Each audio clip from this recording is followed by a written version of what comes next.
que eu non son daquelas que cantan as flores e as pombas, das que se resignan ante o desamor, e rezan e consomen bágoas sobre da almofada.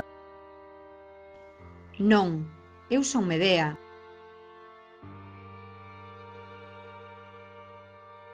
va cayendo la lluvia, lenta, tierna, Como llanto, sin tiempo, en la oscura mejilla.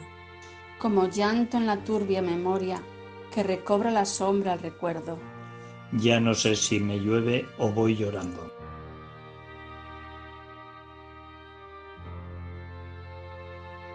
Agora que regresa a primavera, por riba de Seivane nas terras da Badín.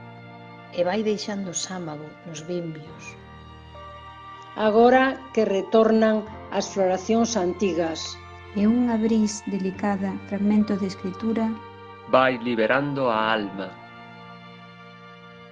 Agora me decato da presencia do amigo cando as aves concertan o equinoccio celeste. E os bois en la manide levan na cornamenta unha roda solar.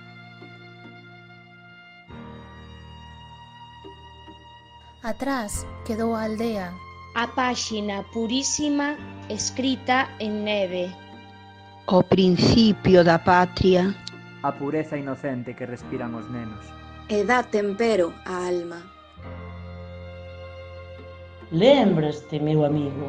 A luz deixaba formas de saudade. E a frescura das pedras.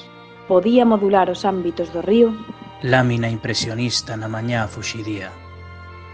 Era o tempo en que as rapazas novas apañaban nos fieitos. Lembraraste as vegadas da mudanza das follas. Dos espacios marcados por unha chuvia límpida. Da textura da flor rosada das silveiras. A imprecisa distancia que vai da vida á morte. Aló por Vilarente. O serán descendía como un palio. Sobre das terras de Mondoñedo. No tempo dos hexámetros latinos. Era a consagración da primavera. Na materia das árbores, na ledicia do vértigo. Na memoria das églogas. Silvestre en tenue musan meditaris avena. Viña a palabra nova. Na fábula do amor, no principio da música. O esplendor imprevisto das noceiras. Chegaría unha carta de Virxilio. Sud nobis mitia poma. Fuxían as escuras peonías. Lonxe do corazón adolescente. Aínda non entraras nos palacitos da morte.